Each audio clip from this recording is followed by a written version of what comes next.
नमस्कार। आज हम जानेंगे सब कुछ पाने का राज क्या है। संसार में सब कुछ पाने के लिए प्यार ही काफ़ी है। प्रेम एक एहसास है जो दिमाग से नहीं दिल से होता है और इसमें अनेक भावनाओं अलग अलग विचारों का समावेश होता है। प्रेम स्नेह से लेकर खुशी की ओर धीरे धीरे अग्रसर करता है। ये एक मजबूत आकर्षण और निजी जुड़ाव की भावना है जो सब भूलकर उसके साथ जाने को प्रेरित करती है। प्रेम कोई भावना नहीं, प्रेम तो आपका अस्तित्व है। हर व्यक्ति से परे प्रेम है। व्यक्तित्व तो बदलता है, शरीर मन व्यवहार हमेशा बदलता रहता है।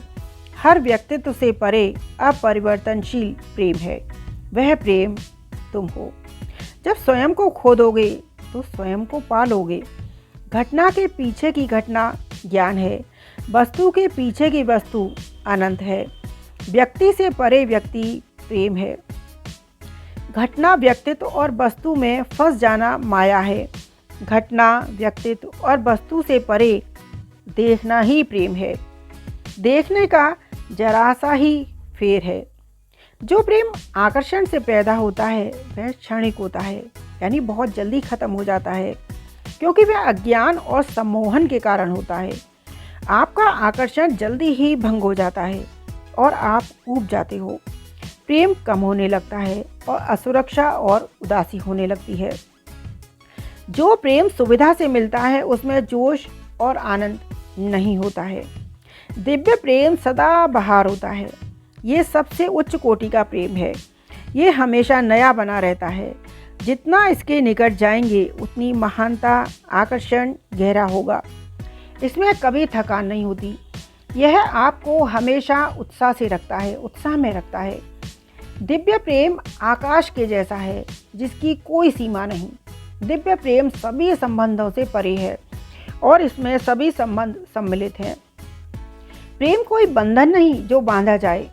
प्रेम तो एक खुशबू है, जिसे चढ़ जाए वो हर दम हवा में बस उड़ता ही रहता है।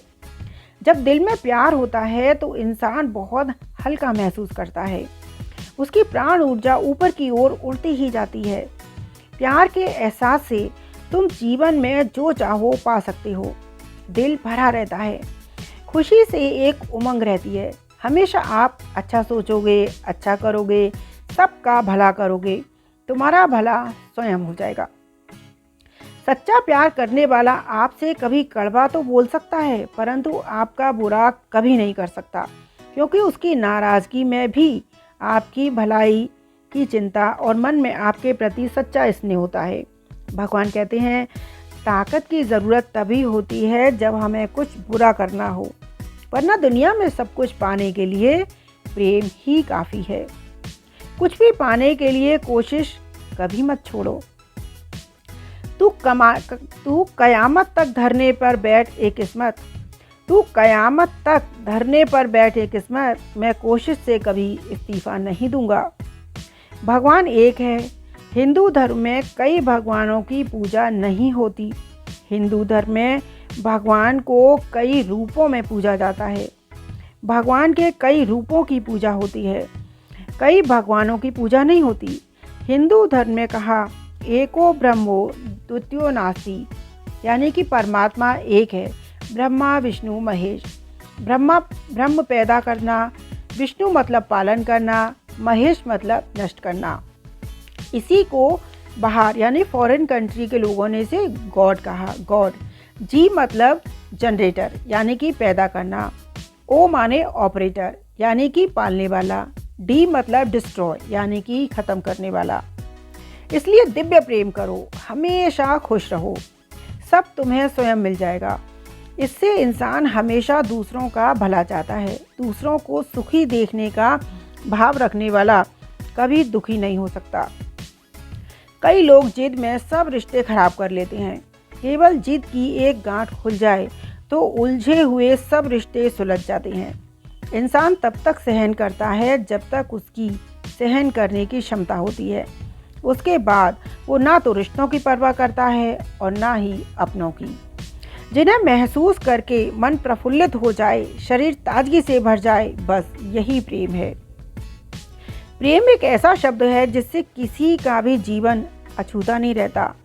सभी के जीवन में किसी न किसी के मोड़ जरूर आता है। प्रेम किसी का भी हो, माता पिता का, दोस्तों का, प्रेम सबके जीवन में जरूर होता है। प्रेम बिना जीवन कभी पूर्ण नहीं हो सकता। प्रेम के अभाव में जीवन व्यतीत तो किया जा सकता है, परंतु प्रेम के बिना जीवन व्यतीत करना असंभव है। व्यक्ति के जीवन में किसी न किसी का प्रेम जरूर होता है। प्रेम निष्पाप है। प्रेम में कभी कुछ पाने की चाहत नहीं होती, हमेशा प्रेम देना चाहता है। आत्मा तृप्त रहती है। प्रेम करने वाले व्यक्ति का काम स्वतः होता रहता है, इसलिए दिल में हमेशा प्रेम रखें। समस्या जिंदगी में आती रहती है, पर घबराना नहीं चाहिए। शांति से उसका सामना करना चाहिए। अंधेरों की साजिशें रोज़ रोज़ होती हैं, फिर भी उजाले की जीत हर सुबह होती है। सुबह होने का इंतज़ार करें। इंसान कई बार ऐसे दलदल में फंस जाता है कि वह जितना निकलने की कोशिश करता है उतना ही फंसता चला जाता है।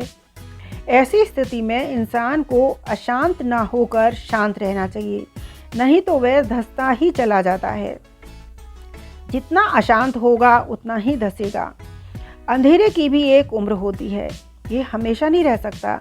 अंधेरे के कमजोर होते ही रास्ता स्वयं दिखाई देने लगता है। फिर आपकी बुद्धि अपने आप इस दलदल से बाहर निकलने का उचित रास्ता देख लेती है।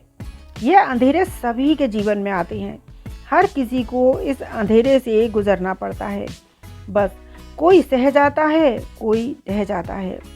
मन के जीते जीत है, मन के हारे हार। इंग्लिश की तरह ये लाइन बिल्कुल सही है। A man is not finished when he is defeated. He is finished when he is given. जब वो छोड़ देता है। एक बार कृष्ण और बलराम किसी जंगल से गुजर रहे थे। चलते चलते काफ़ी समय बीत गया और अब सूरज भी डूबने वाला था। अंधेरे में और बढ़ना संभव नहीं था, इसलिए कृष्ण बोले, बलराम हम ऐसा करते हैं, अब सुबह होने तक यहीं ठहर जाते हैं, सुबह होते ही हम आगे बढ़ेंगे। बलराम बोले, पर इस घने जंगल में हमें खतरा हो सकता है, यहाँ सोना उचित नहीं, हमें जागकर ही रात बितानी होगी। हम ऐसा करते हैं कि पहले मैं सोता हूँ, तुम पहरा दो, फिर जैसे ही तुम्हें नींद आए मुझे जगा देना, तब मैं पहरा दूंगा और तुम सो जाना। कुछ ही देर में कृष्ण गहरी नींद में सो गए। तभी बलराम को एक भयानक आकृति उनकी ओर आती दिखी। वो कोई राक्षस था। राक्षस उसे देखते ही जोर से चीखा और बलराम बुरी तरह घबरा गए। इस बात का विचित्र असर हुआ। डर के कारण बलराम का आकार छोटा हो गया। राक्षस पहले से और भी बड़ा हो गया, विशाल हो गया। उसके बाद राक्षस एक बार और चीखा। फिर बलराम डर गया और कांप उठा। अब बलराम और भी सिकुड़ गए और राक्षस पहले से भी बड़ा हो गया। राक्षस धीरे धीरे बलराम की ओर बढ़ने लगा। बलराम पहले से ही डरे हुए थे। राक्षस को अपनी ओर बढ़ते देख जोर से चीख पड़े और कृष्ण बोलकर वहीं बेहोश हो गए। बलराम की आवाज़ सुनकर कृष्ण उठे। बलराम को वहां देखा। उन्होंने सोचा बलराम पहरा देते देते थक गए हैं और सोने से पहले उन्हें आवाज़ दी। अब कृष्ण पहरा देने लगे। कुछ देर बाद वही राक्षस उनके सामने आया और फिर से चीखा। कृष्ण जरा भी नहीं घबराए और बोले, बताओ तुम इस तरह चीख क्यों रहे हो, क्या चाहिए तुम्हें? इस बार भी विचित्र घटना हुई। कृष्ण के साहस के कारण उनका आकार और बड़ा हो गया और राक्षस का आकार और घट गया। राक्षस की पहली बार कोई ऐसा मिला जो उसे डरा नहीं। घबराहट में पुनः कृष्ण पर जोर से चीखा। इस बार भी कृष्ण नहीं डरे और उनका आकार और बड़ा हो गया, क्योंकि राक्षस पहले से भी छोटा हो गया। आखिरी प्रयास में राक्षस पूरी तरह से चीखा। फिर कृष्ण मुस्कुरा उठे और फिर से बोले, बताओ तो क्या चाहिए तुम्हें? फिर क्या था, राक्षस सिकुड़कर बिल्कुल छोटा हो गया और कृष्ण ने उसे हथेली से लेकर अपने धोती में बांध दिया और फिर कमर में खोस कर रख लिया। कुछ ही देर में सुबह हो गई। कृष्ण ने बलराम को उठाया और आगे बढ़ने के लिए कहा। वे धीरे धीरे आगे बढ़ने लगे। तभी बलराम उत्तेजित होते हुए बोले, पता है कल रात को क्या हुआ? एक भयानक राक्षस हमें मारने आया था। तब कृष्ण मुस्कुराकर बोले, रुको रुको। बलराम को बीच में ही टोकते हुए कृष्ण ने अपनी धोती से बंधा हुआ राक्षस निकाला और बलराम को दिखाते हुए बोले, कहीं तुम इसकी बात तो नहीं कर रहे हो?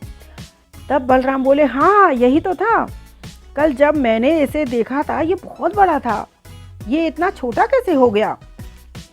तब बलराम आश्चर्यचकित होकर बोले, कृष्ण बोले, जब जीवन में तुम किसी ऐसी चीज़ से बचने की कोशिश करते हो जिसका तुम्हें सामना करना चाहिए, तो वो तुमसे बड़ी हो जाती है और तुम पर नियंत्रण करने लगती है। लेकिन तुम उस चीज़ का सामना करते हो जिसका तुम्हें सामना करना चाहिए, तो तुम उससे बड़े हो जाते हो और उसे नियंत्रित करने लगते हो।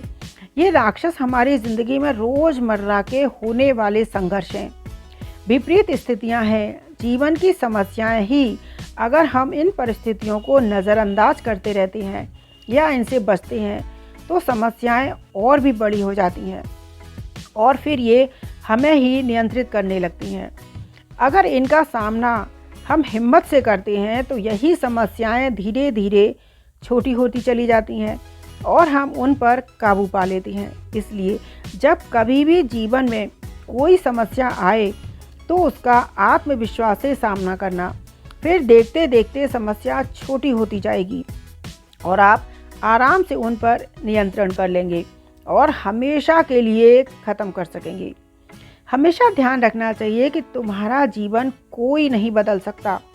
आपकी सफलता और खुशी आपके स्वयं के ऊपर निर्भर करती है। मंजिल ऊंची चाहे जितनी हो, पर रास्ते हमेशा पैरों के नीचे ही होते हैं। हमेशा सच बोलें। सच डेबिट कार्ड की तरह है, पहले कीमत चुकाएं, बाद में आनंद लें। और झूठ क्रेडिट कार्ड की तरह है, पहले आनंद लें, बाद में भुगतान करें। आप अपने दिल में हमेशा प्यार बनाए रखें, इससे आपको अपने ऊपर विश्वास बढ़ता है। हमेशा अपने ऊपर विश्वास बनाए रखें, फिर आप कुछ भी हैंडल कर सकते हो। अपनी जुबान पर हमेशा काबू रखें। सबके साथ हैं तो बहुत ध्यान से बोलें, अकेले हैं तो अपने विचारों पर काबू रखें।